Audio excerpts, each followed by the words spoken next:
About a day ago on my Instagram stories, I gave you guys a chance to ask me any questions you might have about anything and everything. So I noticed that a lot of the questions you guys had for me were about this place where I live. Do I feel lonely? Am I homesick? Do I miss my friends? Have I made new friends? Uh, how am I coping? Can I talk in Russian? Yeah. So I promised to make a vlog to answer all your questions. Welcome to yet another vlog. If you are new here, please make sure you subscribe. If you're not new, I know you're peeping and you're not. If you're new here, make sure you kindly subscribe. And also, if you happen not to be new here and you also watch, please show me some love. The subscription is really important for me. And also, leave your reviews in case you have more questions than I'm going to answer today. Please leave them on the comments. I will take care of everything. I got you. I got you. And also, let me know if you have checked my previous video about the museum. Let me know. Russia. A lot of people hear Russia and their minds go like, "Whoa!" It's bad things. I am scared to be there. I respect all your opinions and I totally respect all your fears and your personalities and what you believe in. Yeah, but as for me, it's working totally fine. I'm doing okay. I am happy.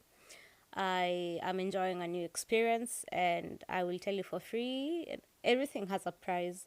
Let no man tell you that you can enjoy anything or you can have anything without a price. You have to transact. You give to get. So I have given a lot of myself, a lot of my time, a lot of my old habits and the people I knew in the past just to be here, and I love it. I would not do this any other way. I enjoy what I'm doing. I enjoy being here. I enjoy the new experiences. And yeah, that's just like an intro. That's I'm doing PR. If you notice what this is PR. So anyway, let's get to like the finer details. I have been here for like 7 months, close to 8 months now. And of course, the official language, the national language, the business language happens to be Russian. And when I was leaving my country, I only knew letters. And the letters I used Google to like learn them. I was just curious, like, in case of anything, in case I got lost, could I be able to read? But then I figured out I couldn't. I wrote the letters down and I couldn't even write them the right way. Like there's a way they write letters and I couldn't even do it. So I said, no, not here. It means I don't need this. Yeah, so I traveled without the knowledge of the language, and I think it's a risky thing to do for some people, but some people love adventure, some people thrive on the adrenaline of being in new spaces. Some people is me. So yeah, I moved here, and of course, I only knew greetings, and I had to like inquire over and over again. What did you guys just say? What's that word again? How can I say hello to so and so? How do I need to say bye? How can I say please, thank you? Things like this. So I got here during the winter. So in winter, it was super easy for me to like stay away from people and just learn things from YouTube and get help from the close ones. Yeah, so by the time we were in spring, I could like say simple words like "Здравствуйте" means hello, but in a polite way. I could say "Привет" to friends means hello, but to like people you know. I could say "Пока." "Пока" means bye. I could ask "Сколько стоит" means how much is this. I could I had words here and there, but I couldn't make like sentences. So it has taken me a lot of YouTube. I will tell you for free, I am not under any classes. I use YouTube and I use the people around me. I really, really appreciate when they talk to me in Russian. And as much as I might not understand, the familiarity of the words really helps me a lot. And I can now transact, like, I can make business with people. I can do my job properly without having to get help with the language. I can have a simple conversation with my friends and family. I can do some stuff like I'm in some level of Russian language that it's totally comfortable. Oh, and I can also read in the supermarket. That was super stressful. When I was getting products for my hair, I had to wait for a neighbor to take me to the supermarket and to the ladies. So just to like, I would explain. Thank God she has like a little English here and there. So I would explain, and then they would like try to understand what I need, and then we would check and then Google it. It was just like a long, tedious process, but I got my way around it with her help. And after that, like, I mastered what I needed and took pictures of the products in my house. And I would like, oh, okay, so I need this product. Okay, so take picture and show to the seller next time I go back to the same store, or maybe go with someone, but then now I can fully read the words on the products and like know I want this, especially kitchen spices. And also it has helped me like find friends. I remember there was this one time in the mall. I was in the toilet. Oh, in the washroom. People don't say toilet. In the washroom. I was in the washroom, and two ladies approached me, and they were all excited. And at that time, I had dreadlocks. I didn't have this thing. I had dreadlocks, and they were, oh my god, your hair, blah blah blah. But I couldn't understand because, lol, they were speaking in Russian, and I didn't have the language, and I froze. Do you ever freeze when you don't know something? Because I do. I freeze a lot. So I froze, and I think if I was more relaxed, I could have comprehended what they were saying and maybe told them no, no, maybe go outside of the toilet and my friends can help me translate. But no, I froze, and they were like, oh, okay, okay. They talked about the hair, something about the hair, and blah blah blah, and you're so pretty, blah blah blah. I really didn't understand anything. Later, when I think about this moment, I understood that I could understand them if I wanted to, like if I was super chilled. But it was super frustrating because at this time I was looking for friends, and those were potential friends, and I lost them. So that brings me to the next question. Have I made friends? Now that I've talked about the girls from the mall, I have made friends. Uh, but I have a confession. I have made friends who are older than me, and I like it that way. It's like less BS, and like you learn from them like business wise, and you learn from them like the life lessons. Like you don't have to experiment everything. You have people who have done it before, and they know what to touch and what not to touch in terms of like business or in terms of investments. So it's easy for me to like maneuver in the business industry with the wisdom I get from my friends. And also they have like children, of course, so I am friends with the children. But then I would say the crowd I had in Kenya is a different one. I had club friends and acquaintances. Some I wouldn't call friends, they were acquaintances. I had acquaintances and situations, situationships and stuff. Yeah, but now I think I am able to like direct my life to this place I would want it to be, because like there is no choice. Like you, it's like you've been dropped in Mars, the planet, and you need to know how to talk to the creatures existing over there, and you need to start from scratch. Like you don't know anybody. The people you know are on your phone, and you can't be online every single time. So you have to like make sure you connecting with the real ones, and it takes a lot of time to connect, especially if you're like 20, 23 years and above. It takes out an effort to like connect to the real people you have not grown up with and you have not worked with before. So when you get the real connections, it's super genuine, and you have put so much effort, you wouldn't want to lose that. So it's like genuine friendship. And also I think it's the same thing for them, because like they're too old for BS. And if I like you, I like you. If I don't like you, I don't like you. So it's all out in the open. You know what you're doing. Yeah. So yes, I have made friends, but I don't do like the fun stuff anymore, like the clubbing and stuff. No, I really am not into that space currently, but I hope to get into that space soon. Maybe soon. Soon is like next year. I don't know. It's different. I am growing, and it's super good. It's a good thing to grow. Yeah. You guys asked me, do I miss home? I think I should answer that one last.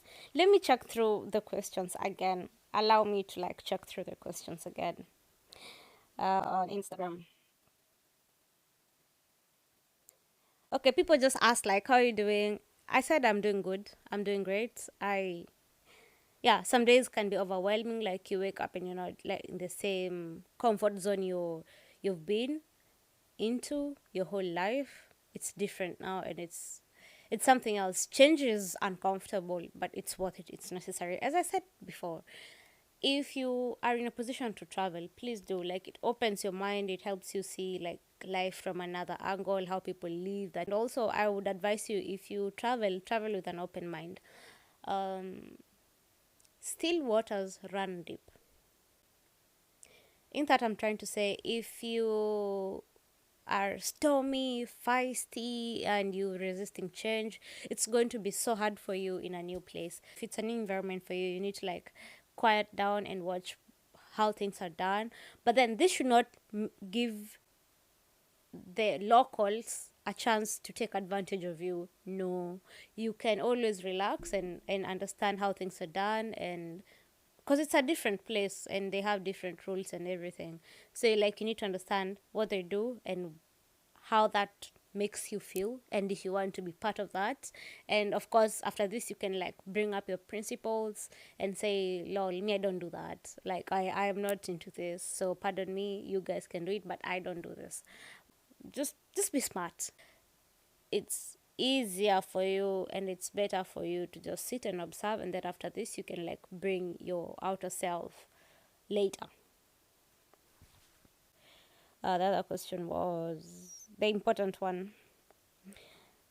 Are you homesick? And if so, how do you cope with the feeling? And the question again, do you miss home? A normal person will miss their home. I miss my home. I miss my people. But I talk with them often, very often. So I wouldn't like say it's an emergency. Like, I would, it's not like high school, like boarding high schools, the way you used to be like homesick and you want to like go over the fence and run away from school. No, it's not like that. I miss home. I miss Kenyan food. I miss nyama choma. My God, I miss nyama choma.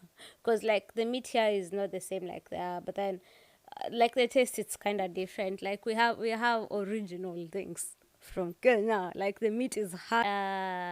Mutura is also packed and sold like in the supermarket. Like the street food is like really really really rare. Their shawarmas are good and cheap. Shawarma is like 150, and it's a very big shawarma like this, and a lot of pork inside. Like, it's crazy, like it's overwhelming. Like, why did I buy shawarma in Kenya for over 1,000 shillings before? You know, this is good quality shawarma, and also like their meat is kind of cheaper. I think food here is very cheap and very fast to cook for some reason. It takes me roughly like 30 minutes at most, and I am a slow cooker, by the way. I am a slow cooker, but it takes me roughly 30 minutes to cook. In my country, if I want to cook githeri, I would first need to remove the maize from the corn and uncorn the maize, you know, and then chagua the beans, you know. But here, I like the corn, the yellow corn.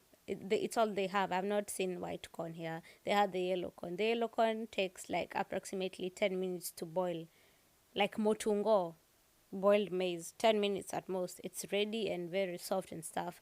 And the other githeri maize I would want, it's canned. The beans are canned. The minji, the peas are canned. Everything is canned, so it's very fast for me to like just add everything together and cut the vegetables and add them together in a pan, and like at most 10 minutes my githeri kitoweo is done. Same thing with fish. Fish is very, I mean, the food cooks very fast. I don't get why I used to cook for a very long time in Kenya. Yeah, that's about food. So about the weather. Hey, there is one thing that has stressed me the most: weather. Because back in my country, you can always recycle your clothes for, like, if it's on a rainy day, you'll wear the same skirt, the same pants, maybe a jacket on top. But here, it's like seasons. There is winter, it's super cold, you're operating on the negatives. The outfit totally changes. Like, you have like an inner suit to wear, and then and then other clothes on top, and then there are things you can wear on winter and you look definitely off, like she's not from here, like. And then obviously you will suffer, my friend, you will suffer in the cold, you will suffer, you will get sick, you'll blow your nose. It's crazy. And then spring, it's kind of muddy, so you need to have, I forgot to mention, you need to have shoes for winter. You need to have shoes for spring. You need to have shoes for summer. Now it's autumn. I was buying shoes. And I'm still buying shoes. Again, it will be winter. Same situation. So you need to like, you need to like have money aside for your clothes, not out of fashion basis, just because it's for your health, you know. In summer, it's you're operating on 34 degrees. In Kenya, 34 degrees, actually I've lived in Mombasa. In Mombasa, 40 degrees, it's totally fine. But when it's 34 degrees here, you're sweating, you're palpitating. I don't know the word. Wasomi, write the word down for me on the comments. You're like a dog with a tongue outside, like, you know, it's bad. It's hot. You can't even think. You want to just eat ice cream and sleep with your doors open, and just a lot of conditioner for your house, the air conditioner and stuff, and the fan. It's just super hot, and there's a lot of hole up. Now let me tell you about the seasons. In winter, there isn't any animal like roaming around. Isipokuwa the rabbits, there's a lot of rabbits and foxes. I live in a forest. You guys already know this. I live in a forest. So sometimes in the night you can see the eyes of the fox through the window, but it's not like super endangering. Of course, there are no bears. For those people who want to ask me if I see bears, I have not seen any bear. Yeah. So in winter, no animals, but the cold is crazy. You can actually die. Like, you can rot your ears and fingers. In spring, there is mosquitoes, like in the book of Exodus, you know, like like when there were mini locusts and stuff, like during the Moses and Pharaoh war, like that. Mosquitoes fly everywhere. You can't even, you know, it's bad. It's a lot of mosquitoes. And then after this, there's a lot of bees. And then after this, there is a lot of grasshoppers. And then after this, there is, in all in one season, between spring and summer. And then after this, there's another animal. I've said houseflies, I've said bees, I've said grasshoppers. I'm forgetting, but there's a lot of flying things around you, you know. Oh, and spiders, lots of them, and snakes. There's a snake called Ouge, a black one with yellow stripes on the side. It's not poisonous, so people are usually not scared. But you should have seen me jump when one crossed outside my house. I was like, "Ooh, Jesso!" It was super scary. I mean, like, but then people looked at me like, "Oh, dramatic." But then I was scared. I don't like snakes, and there are also other snakes which show up in the beginning of spring. Some very poisonous ones, and other very neutral ones, and also poisonous spiders and other neutral ones. So it's overwhelming for the first time. And after that, there's a very hot sun and it's very dusty, but we have a very good beach and river. I have done Dufompara several times with my friends. Yeah, and it was fun. Yeah, and the city is very beautiful. Like, it's super amazing. Like, just watching the lights and the people and the hype. And during the weekends, in a nearby city, we have um, food weekends, like food festivals every weekend, like the small joints for food, and you can taste anything and everything, and free music from like super dope artists who play violin, guitars and things like this. Yeah, so it's like a super expressive country. And one thing I like about them is how they celebrate their wins. They celebrate the littlest of the, like, the most littlest, yes, littlest. They celebrate the kidogo wins, and it's something maybe I did not see while growing up. People right now are like coming up to this, but then, like, um yeah, they celebrate the small things, and it's amazing. Yeah, I like it. I don't have words to express this. Maybe later I might do a vlog about it, but then, yeah. So that's, I could talk for hours. But then I need to make another video later on the processes of being an immigrant or migrating, and also the pros and cons of being in a new country. Let me know really if you would like to know like the pros and cons, because I believe you guys should travel, and I need to educate you things that nobody educated me. I really didn't know like black people go to Russia and like sit and be okay. So when I came here, like I was on survival mode for few months, and then like my instincts were like, yeah, it's safe. You can rest. It's safe. So I am here to like talk about a country like this one and more other countries that you guys would like to travel and you don't have any information about them. And actually, the last question that I know you guys wanted to ask but you did not ask. Yes, there are black people here. There's a lot of university students in different cities, and there's a lot of doctors, African doctors. Yeah, and a lot of African models as well. It's a very good. Moscow is a very good place for modeling, and they have super cool brands, and they take fashion seriously. Yeah, so it's a very good place for talents, and of course for engineering and this hardcore things, this brainy things. It's a very good place to like grow yourself in these places. Yeah, so that's it from me for now. I have talked hadi I'm stammering. Like I have so much information, I'll have to like break it down to other smaller videos. But then don't forget once again to subscribe, share, like, comment. I am trying to get this channel to at least 1,000 subscribers before the end of this month. I don't know it's possible. So let me know what if you guys want to say like the pros and cons, and I will see you soon, sooner than you think. Ciao, bye.